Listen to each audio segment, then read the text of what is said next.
The following is a paid advertisement. The views expressed are the sole responsibility of the advertiser.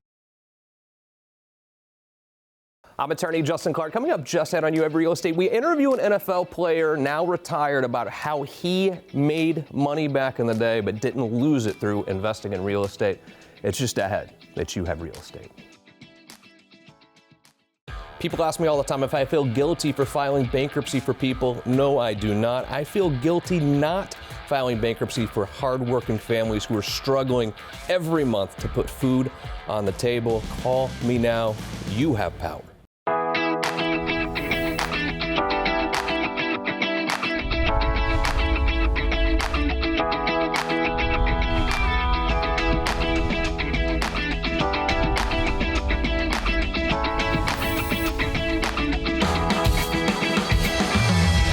Welcome to You Have Real Estate, brought to you by Renewal by Andersen. I am your host, Justin Clark. A great show ahead today, but first, the opening statement. Before we hit the opening statement, my commitment to you all year is two things. Number one, if you're thinking about selling your house, Zillow is not going to tell you what your house is worth. If you call the phone number on the screen, I will send a real estate agent to your house to tell you what the actual value is.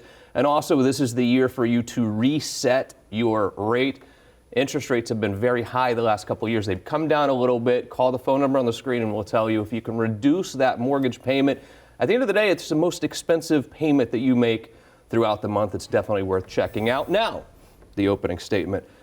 In the wake of the Goliath Ventures issues over the last couple of weeks, if you live in Central Florida, you probably heard of it. Chris Delgado is being charged with some significant crimes. I've had so many clients who have come to me over the last couple of years saying, should I invest with this Goliath Ventures? And I said to every single one of them, the answer is no. And you start thinking about how you should invest your money. There's one way that you know you're not going to lose. Sometimes you have to wait a while, but when you invest in real estate, you are never going to lose. But think about this. Think about if you played in the NFL and you get pulled and swayed in so many different directions as to how to invest your money. How should you invest that money? Great question. Question that we're going to answer by asking real questions. Every week in here on the program, we ask real questions to the trend-setting people throughout Central Florida's real estate and NFL community. Let's kick it off. First of all, Dallas Lehman is here. Dallas, how are you? Great, Justin. Great to be back. I want you to introduce this handsome fella who I think you guys are like BFFs now, by the way. Absolutely. You know, Greg Huntington, who has played in the NFL, and Greg is going to correct me if I'm wrong, but he played with Jacksonville, the Steelers, and the Bears. And, of course, something that is maybe a little different for me is he played at Penn State. And he had a great career at all those stops. Outstanding offensive lineman. Welcome to the show, buddy. Great to have you here. Yeah, it's good to be here. You mentioned best friends, possibly. Well, you know, that might be a bridge too far because he is a Miami Hurricane fan. And there's always been that rivalry between Penn State and Miami. Yeah, exactly. So, but let's talk about that, Greg, a little bit. So people who played in the NFL, which you have. I know we met you at a golf tournament the other day, the NFL Alumni Association golf tournament. You think that these guys make so much money, they're set for life. It's not always the case. No, you know, when I came into the league, I was actually drafted by the Washington Redskins that are AKA the Commanders now.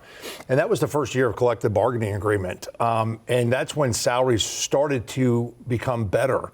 The minimum salary, which I actually played for, was $100,000, which is pretty good for a kid coming out of college, right? But now the minimum salary is $800,000, and you see some individuals, they're making, you know, $50 million a year. But even with the increase in money, the challenges are still the same with the stories, unfortunately, about NFL players losing it all and having nothing, you know, when they get to the point of retirement.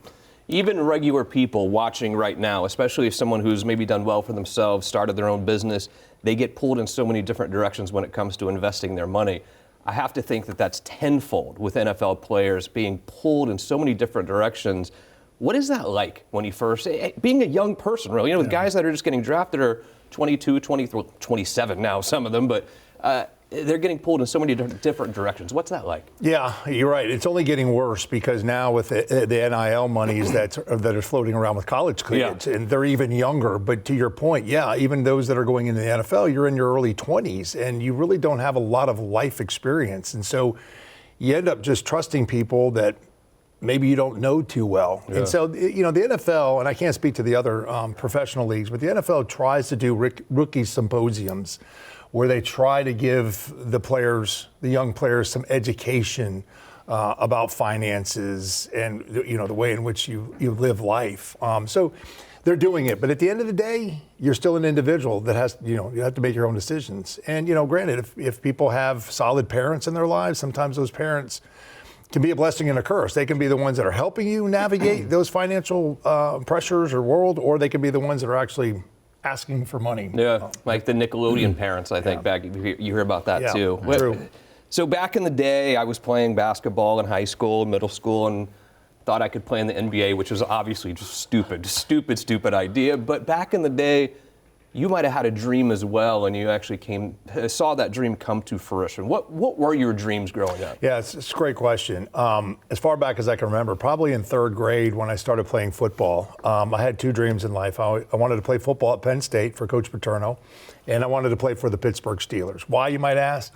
My dad went to Penn State. My grandfather went to Penn State. So we were raised on the Steelers football because back in the 70s, early 80s, the Steelers were phenomenal. Mm-hmm. So I was fortunate. I ended up getting a scholarship to go to play at Penn State from 1988 to 92. As I stated previously, I was drafted by the Washington Redskins in 93, came to the Jacksonville Jaguars in the very upstart years, 95, 96, halfway through 97. I got released, which is a kind word in the NFL for being fired.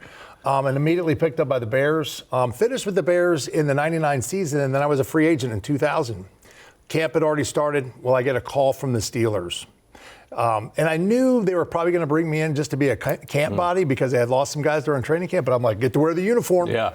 And we ended up playing in 5 preseason games. At that time, it was typically 4, but we played in Mexico City against the Colts, which was neat. But interesting enough, so those were my 2 dreams. So I achieved the 2 dreams I had set for myself by the age of 30. The last game I played in the NFL, which is interesting, I played as a Pittsburgh Steeler against the Washington Redskins. Oh, wow. It was kind of like God was saying, it's over. Time to get married and start a family. Good job, man. Yeah, really unbelievable that you got to live out both of those dreams. It's unbelievable. And Dallas, I think it's interesting from your perspective as well because you've done so much. You played so much football growing up, but you did so much coaching with your boys and really everyone in the Lake Mary community. You've actually seen some of these kids that you coached as 7 or 8-year-olds actually make it to the league as well. Are there some signs when you're coaching a young person in football that you're like, that kid might make it? Well, it's funny, and maybe this is the same with Greg, but when I was in high school, what the coaches usually did was they walked around, they looked at your size as a freshman, and I'll never forget this, they would look at the size of your feet. And if you were going to grow into your feet and hands, they would say, we want to see you on the field today, just come out for a little bit. But to answer your question, there's a lot of great signs you can look for, but what I've enjoyed most is, as you said, is giving back in many, many ways from football. And one of those things is coaching my sons. The joy of seeing some of the kids I've coached, some have gone to Division I colleges, 1 or 2 have made the pros, and there's nothing more gratifying than giving that back to the community and seeing them achieve something.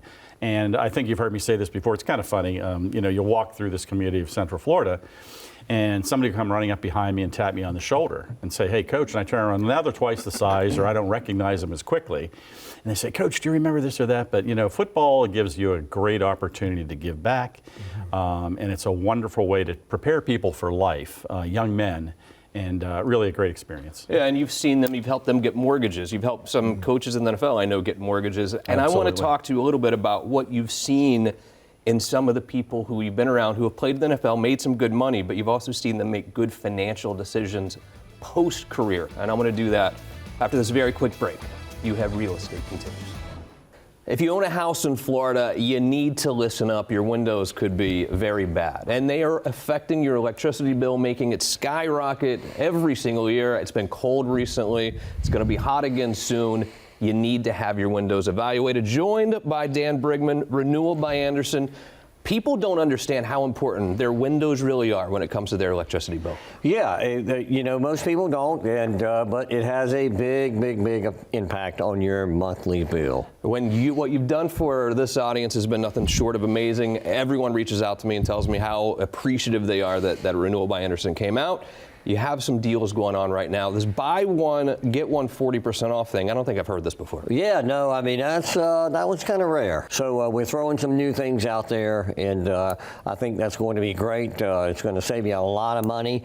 As a matter of fact, talking about energy bills, some of the easy pay plans that we have, by the time you replace your windows and reduce that bill, you can these windows almost pay for themselves. Talk about payment plans, no interest payment plans sometimes. What do you have going on? Yeah, we've got 12 months, no payment, no interest. We've got 18 month, 24 month. Those are all of our no interest and no payment plans. We've come out with some new plans, and these are 15-year plans or 10-year plans with interest rates lower than what you would get on a home. And if you're paying it over time, keep in mind your electricity bill is going to go down. You're almost getting windows for free. QR code on the screen or a phone number on the screen. Reach out to Renewal by Anderson today.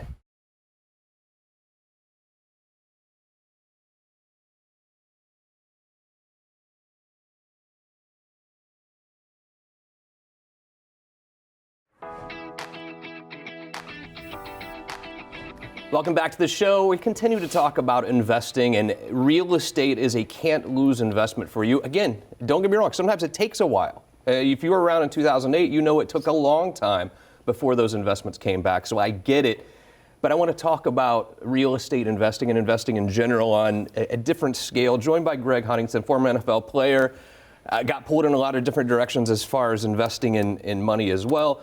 But I've always been fascinated by this. When it comes to NFL players and their agents, how much do NFL players normally have to pay their agents? And does the paycheck go to the agent first, and then they send it over to the player? How does that work? No, I'm sure there's some variability with different agents. But at the time in which I played, which was many moons ago, I retired in 2000. At that time, agents would take a percentage of what your total salary was going to be. So I think it was somewhere like 3%. But I ended up, I started with one agent, but by the end of my NFL career, I went with an agent. His name was Joe Linta, and he had a very different perspective on it. He's like, look, it's only going to take me like 15 minutes to negotiate the contract for you. I wasn't necessarily a superstar. And so he would just charge a flat rate, which I thought was brilliant. But as far as me, no, I mean, my paycheck came to me. And in NFL, and maybe it was specific to the team you played with, you got paid, I want to say you got paid weekly for the 16 weeks of the season. Yeah. As an offensive lineman, I've always been fascinated as well with the, let's call it the trash talking that goes on between the offensive line and the defensive line, because you can't really hear it on TV, but you know it's happening. It does. But I will say this, the defensive linemen do the majority of the trash talking. Is that right? And here's why. It's because they don't have a playbook to learn, right? Yeah. They just line up here and blitz that gap or that gap. As an offensive lineman, I have let's just say we're doing a running play. Well, I have to know how to block that scheme there against 4 or 5 different fronts. So we don't have a lot of time to be talking back. The defensive linemen, historically do all of that. But when I played the game, I never wanted to give my opponent the edge. I just wanted to do my job, beat that person in front of me, and not trash talk to somehow make them more motivated to come at me harder. Spoken as a true offensive lineman, as you can tell. All right, so the defensive line, we always used to call it a defensive end. Now it seems like they call it edge. When did this come about? Yeah, it's a good question. I think they refer to what we would consider defensive ends as edge rushers, because that's really where the premium is on the D-line, is your edge rushers. Although your guys inside, your nose tackle, your 3 techniques, if they can get pressure, inside on the pocket, they're just as effective. But typically you're looking for the guys that get the most money are the edge rushers. Yeah. You've been retired for a little over 20 years, I think, at this point. How many of the guys that you played with back then actually have real jobs now versus they're retired and done? That's a good question.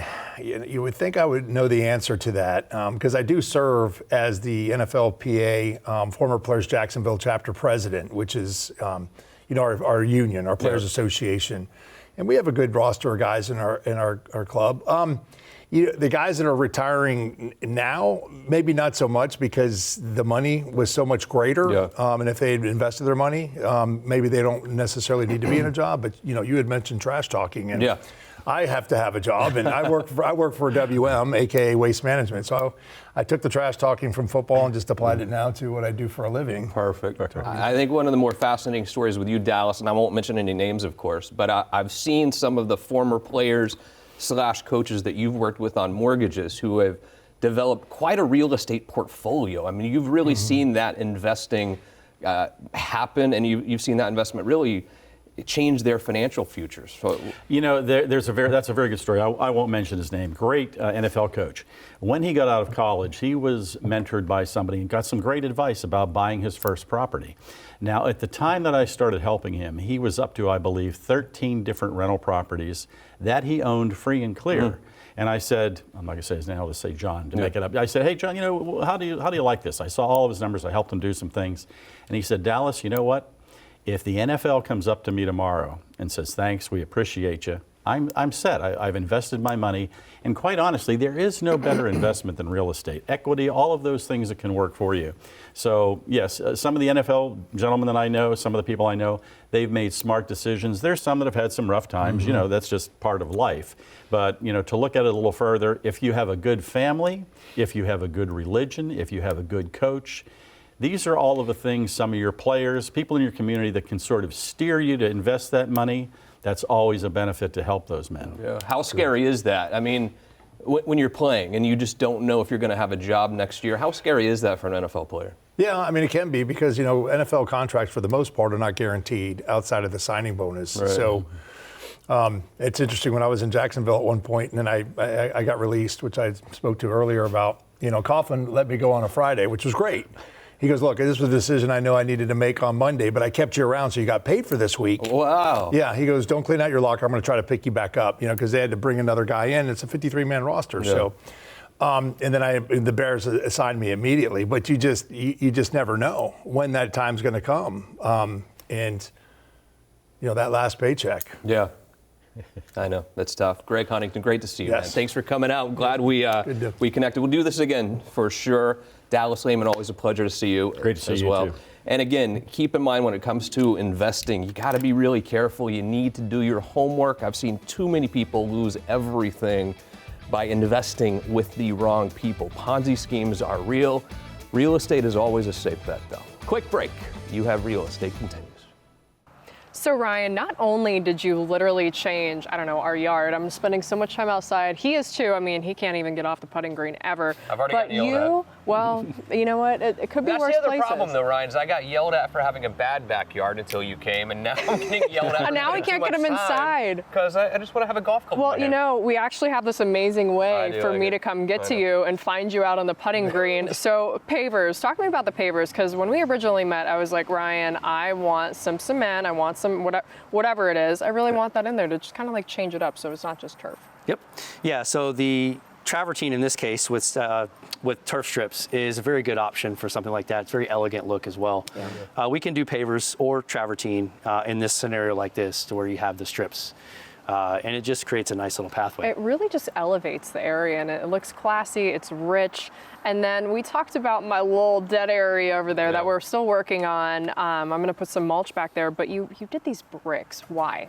So the brick is a nice little landscape border. It also defines a bed at the same time. And it's not something you're gonna have to replace. No, I love it. Our yard is just, so elevated. And this one's already talking about doing extra projects, so. I can't help it. I mean, and because it looks so good, you just automatically think, okay, I could do this and that, and I think you should. And again, Ryan, you and I always talk about it. We live in Florida. We're not in Nebraska. We're not in Boston. We spend a lot of time outside. The outdoor areas are so important to the resale value of the house, but maybe more importantly for us, like the enjoyment of our home. Yeah, exactly. It's really about enjoyment more than anything. That outdoor living space is huge. I agree. Well, we love our yard. Stella does too. And it's dog friendly, which is huge, especially for us, because we're at her home too, and she's just wandering out. She loves it. Yeah, she does. Yeah, I think we're at her home. Yes, yeah, we are. Definitely. Well, Ryan, thank you for literally changing our home, for making it more beautiful. I'm very happy. I feel like you and Justin are going to be golfing literally in more ways than one. No question about it. So. Yeah, it'll happen. I didn't say that. Whatever. That was me opening. Do yourself a favor and call Delaturf if you're looking to elevate your space. Really, they can walk you through anything. I mean, they can do the pavers, they can do the bricks. Your dog will love it too. Call Delaturf today.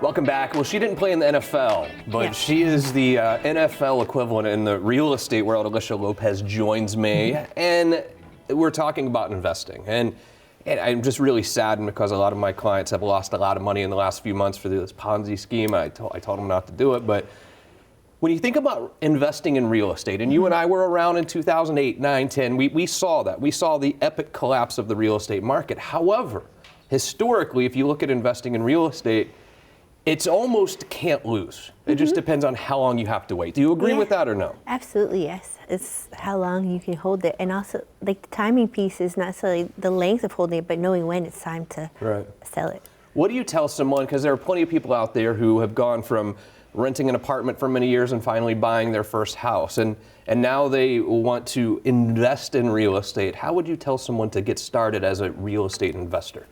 So if they were fortunate enough on that first home to have purchased at a time where the time has passed and they actually have good equity, they could get a HELOC and take out that money and then go use that for a investment property, or they could sell that current one and then use some for a down payment and get another one. So there's a lot of options. It's going to depend on what works best for that person, that family, and that's why it's so great to sit down, have an initial buyer appointment, and figure out what's going on with them to guide them and get them to the right people. A lot of people come to me and they say, Justin, I want to invest in real estate and I want to buy a duplex. Why are people so obsessed with duplexes? Well, so you can live in one and then rent the other one out. And with FHA loans, you can get an FHA loan on those duplexes. So it's really cost effective.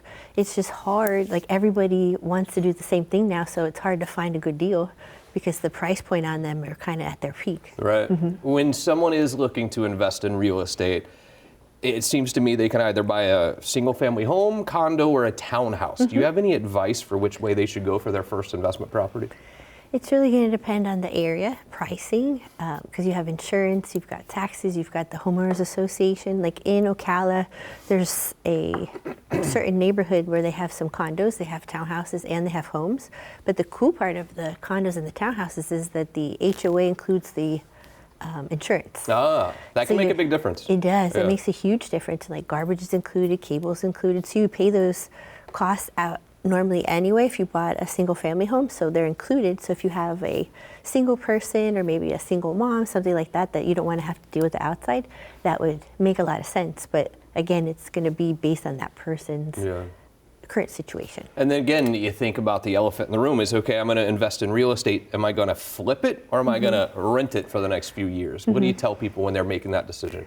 So if they're going to flip it, there has to be a margin to be able to do that. If there's no room for, after making the repairs, to actually have a profit, then it would be better to actually sit on it for a while. But again, if they're buying in the peak of that neighborhood at the top, that's just not a good investment. And a lot of realtors are they're not experienced enough to actually be able to educate the buyer on that, but they're also they don't have the guts enough to actually say something because they just want a sale. They don't care what happens. Your team around you, your real estate team, makes all the difference when it comes to investing in real estate. Elisha knows the northern Florida, Ocala, Marion County market more than anyone that I know. A QR code is on the screen for her right now. If you want to start investing in real estate, talk to her. She can send you listings as they come live. And Elisha, the big difference in investing in Ocala, in Marion County, is the cost of real estate is so much less. Some people can buy 2 investment properties as opposed to 1 down here. Absolutely. I mean, like month after month, year after year, we keep having the same conversation, and it's like almost a BOGO, buy one, get one free. You get 46% less it's going to cost you to buy in Marion County than it is in Orange County. And if you think about Marion County too, if you don't want to rent for the whole year of that property, there's so much Airbnb opportunity because of all the horse stuff and WEC. Airbnb is exploding in Marion County. And so there's a new development happening out in Marion County, which is really cool, the Margaritaville. So we're getting, stuff out there now. So now all that surrounding area by Margaritaville, that is the perfect spot for an Airbnb, because just like Equestrian Center now, that's that, like, oh, we can do that same thing over here. Incredible. Elisha Lopez, thank you. QR code on the screen for her. Thank you to our amazing guests today. Wonderful crew. Most importantly, thank you. See you again next week for more You Have Real Estate.